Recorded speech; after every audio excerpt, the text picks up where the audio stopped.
एक खुशहाल जोड़ा, डॉक्टर महेंद्रा और डॉक्टर कृतिका रेड्डी, दोनों कामयाब, मालदार और अपनी ज़िंदगी से मुतमईन।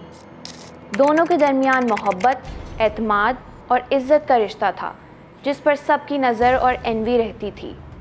लेकिन खुशियों से भरी ये ज़िंदगी 24 अप्रैल 2025 की सुबह एक भयानक ख्वाब बन गई। इस दिन कुछ ऐसा हुआ जिसने उनकी पूरी दुनिया बदल दी और हमेशा के लिए बर्बाद कर दी। कृतिका बेंगलोर के इलाके वाइट फील्ड में अपने शौहर के साथ रहती थी। सुबह के वक्त अचानक उसकी तबीयत इतनी बिगड़ गई कि वो बिस्तर से उठ भी ना सकी। उसका जिस्म बिल्कुल स्टेशनरी था, ज़ुबान खामोश और सांसें इर्रेगुलर थी, जैसे ज़िंदगी रुकी हो। महेंद्रा, जो खुद डॉक्टर था, अपनी बीवी को इस हालत में देखकर खौफज़दा हो गया। उसने फ़ौरन कृतिका के वालिदैन को फ़ोन किया और बताया कि हालत बहुत ख़राब है। कृतिका के वालिदैन ने फ़ौरन कहा, हम पहुंच रहे हैं, उसे हॉस्पिटल ले जाओ। महेंद्रा ने फ़ौरन कृतिका को गाड़ी में डाला और कावेरी हॉस्पिटल पहुंचा, जहां डॉक्टर्स ने चेक करने के बाद अफसोसनाक खबर दी, कृतिका अब नहीं रही। ये खबर सुनकर पूरा ख़ानदान शॉक में आ गया। कृतिका सिर्फ 29 साल की थी और उसकी सडन डेथ किसी को समझ ना आई। ना कोई बीमारी, ना जहनी दबाव, फिर आखिर हुआ क्या? महेंद्रा भी रोता रहा, जैसे दिल से टूट गया हो। लेकिन क्या वो सच में टूटा? पुलिस को इत्तला दी गई, लाश का पोस्टमार्टम होना था, मगर महेंद्रा ने इनकार किया। कहा, मैं अपनी बीवी का जिस्म कटा नहीं देख सकता। मगर क्या ये सिर्फ महेंद्रा का ग्रीफ था या कुछ और? कृतिका की कज़न डॉक्टर निकिता ने शक का इजहार किया। ये मौत आम नहीं लगती। उसने पुलिस से कहा, पोस्टमार्टम ज़रूर होना चाहिए, सच छुपाया जा रहा है। डॉक्टर महेंद्रा के मना करने के बावजूद फैमिली ने पोस्टमार्टम करवा ही दिया। महेंद्रा बार बार लाश वाले कमरे में घुसने की कोशिश करता था, बट पुलिस ने उसे रोका। निकिता का शक गहरा होता गया, मगर रिपोर्ट नॉर्मल आई, कोई जहर या चोट नहीं। सब ने मान लिया कि कृतिका की मौत कुदरती थी, मगर निकिता के दिल को सुकून अभी भी नहीं मिला। उसको अभी भी शक था कि कृतिका की डेथ नेचुरल थी या कोई मर्डर। जानते हैं प्राइम फ्लिक्स क्राइम में।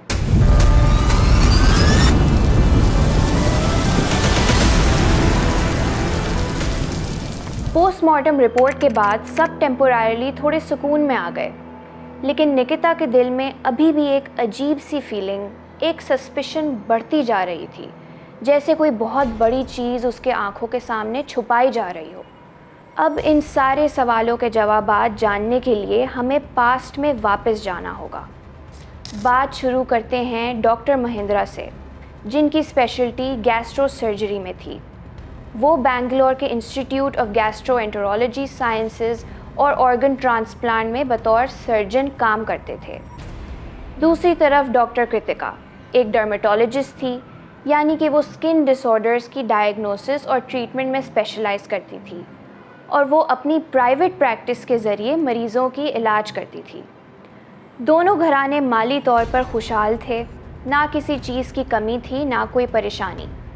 और यही वजह थी कि 24 जून 2024 को दोनों ख़ानदानों ने खुशी खुशी उनकी शादी कर दी। शादी में पैसा पानी की तरह बहाया गया और दोनों घरों ने इसे यादगार बनाने में कोई कसर ना छोड़ी। कृतिका के वालिद ने अपनी बेटी और दामाद के लिए बेंगलोर के इलाके वाइट फील्ड में 3 करोड़ रुपए का एक शानदार बंगला खरीदा और शादी के मौके पर तोहफे के तौर पर दिया। ये शानदार बंगला दोनों की ज़िंदगी का नया आगाज़ था। डॉक्टर महेंद्रा और कृतिका की ज़िंदगी शुरू के दिनों में किसी ख्वाब से कम नहीं थी। दोनों सुबह अपनी अपनी ड्यूटी पर निकलते और रात एक साथ वक्त गुजारते। कृतिका जल्द ही अपना नया क्लिनिक खोलने वाली थी, जिसका नाम रखा गया था स्किन स्कैल्पल। क्लिनिक के तमाम डॉक्यूमेंट्स मुकम्मल हो चुके थे और सिर्फ इनॉग्रेशन करना बाकी थी। ख़ानदान वाले बेटी की कामयाबी पर बहुत खुश थे और डॉक्टर महेंद्रा भी हर कदम पर उसका साथ दे रहे थे। लेकिन 24 अप्रैल 2025 को सब कुछ बदल गया। वो दिन जो आम सा लग रहा था, उसी दिन एक खुशहाल घर बर्बाद हो गया। कृतिका की मौत ने हर किसी को हिलाकर रख दिया। ना किसी ने सोचा था, ना किसी को यकीन आया कि इतना प्यारा रिश्ता इतनी जल्द ख़त्म हो जाएगा। कृतिका की मौत के बाद सबसे ज़्यादा सवाल उसकी कज़न डॉक्टर निकिता के जहन में उठा।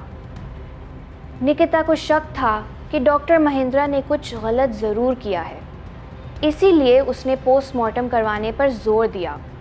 लेकिन रिपोर्ट नॉर्मल आई, ना जहर का कोई निशान, ना किसी ज़ख्म की बात।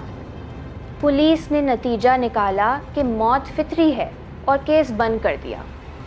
मगर निकिता ने हार नहीं मानी। अगले ही दिन वो अपने वालिद के साथ पुलिस स्टेशन पहुंची और दरख्वास्त की कि तहकीकात दोबारा शुरू की जाए। यहाँ से कहानी ने एक नया रुख लिया। निकिता ने बताया कि कृतिका की मौत से 3 दिन पहले उसके पेट में दर्द शुरू हुआ था और महेंद्रा खुद गैस्ट्रोसर्जन था, इसलिए उसने अपनी बीवी का इलाज खुद शुरू कर दिया। दवा भी खुद दी और ड्रिप भी खुद लगाई। लेकिन कृतिका की हालत दिन ब दिन बिगड़ती गई। 21 अप्रैल से उसका दर्द बढ़ता गया और 23 अप्रैल की रात वो चल भी नहीं पा रही थी। फिर भी महेंद्रा उसे किसी दूसरे हॉस्पिटल या माहिर डॉक्टर के पास नहीं लेकर गया और अगली सुबह 24 अप्रैल को कृतिका चल बसी। और जैसे हमने पहले बात की थी, उसका पहला पोस्टमार्टम नॉर्मल आया और पुलिस ने फाइल बंद कर दी। मगर कृतिका की कज़न डॉक्टर निकिता को यकीन था कि कुछ ना कुछ गलत ज़रूर है, इसीलिए उसने दोबारा पुलिस में रिपोर्ट दर्ज कराई। इसी दौरान निकिता और उसके वालिद ने एक और बड़ी बात बताई कि डॉक्टर महेंद्रा महीनों से उन पर दबाव डाल रहा था। वो चाहता था कि उसका ससुर यानी कृतिका का वालिद अपनी बेटी से पैसे दिलवाए ताकि वो अपना प्राइवेट हॉस्पिटल खोल सके। मगर कृतिका के वालिद ने साफ इनकार कर दिया क्योंकि उनके पास इतने वसाइल नहीं बचे थे। कहा जाता है यही वो लम्हा था जब डॉक्टर महेंद्रा के अंदर का लालची इंसान जाग उठा। इसी इनकार के बाद दोनों के दरमियान झगड़े शुरू हो गए। कृतिका अक्सर परेशान रहने लगी, मगर उसने कभी किसी से कुछ कहा नहीं। अब डॉक्टर निकिता का शक यकीन में बदल चुका था। उसने पुलिस से दरख्वास्त की कि पोस्टमार्टम की रिपोर्ट पर भरोसा ना किया जाए, बल्कि जिस्म के अंदरूनी नमूनों यानी विसरा वगैरह के सैंपल्स को दोबारा फोरेंसिक साइंस लैब भेजा जाए। ये टेस्ट आम पोस्टमार्टम से कहीं ज़्यादा तफसीली होता है। इसमें जिगर, गुर्दे, आंतों और खून के अंदर कोई भी पॉइजनस सब्सटेंस या मेडिसिन अब्यूज़ की गई हो तो उसका पता लग सके। ये रिपोर्ट आना आसान नहीं था। इसे मुकम्मल होने में तकरीबन 6 महीने लग गए। मगर जब रिपोर्ट आई तो पूरा केस ही पलट गया। रिपोर्ट में साफ लिखा था कि कृतिका के जिस्म में प्रोपोफॉल नामी दवा एक्सट्रीम अमाउंट्स में भरी हुई थी। ये वो दवा है जो आम तौर पर एनेस्थीसिया के लिए दी जाती है, लेकिन ज़्यादा मिक़दार में ये दिल की धड़कन बंद कर देती है। और कृतिका को ये दवा इलाज के नाम पर लगातार 3 दिन दी गई थी, यानी 21, 22 और 23 अप्रैल को डॉक्टर महेंद्रा खुद अपनी बीवी को ये दवा दे रहा था। कृतिका को कभी खबर ही नहीं हुई कि ये इलाज नहीं बल्कि एक खामोश जहर है। चौथे दिन यानी 24 अप्रैल की सुबह कृतिका का दिल बंद हो गया।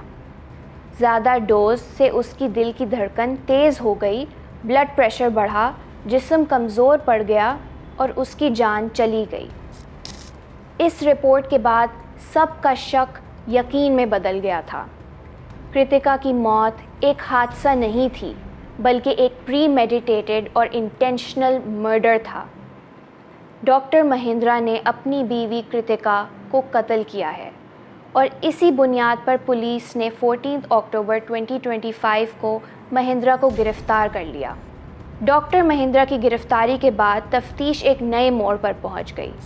शुरू में महेंद्रा ने खुद को बेकसूर बताया, पुलिस के हर इल्ज़ाम को झूठ करार दिया।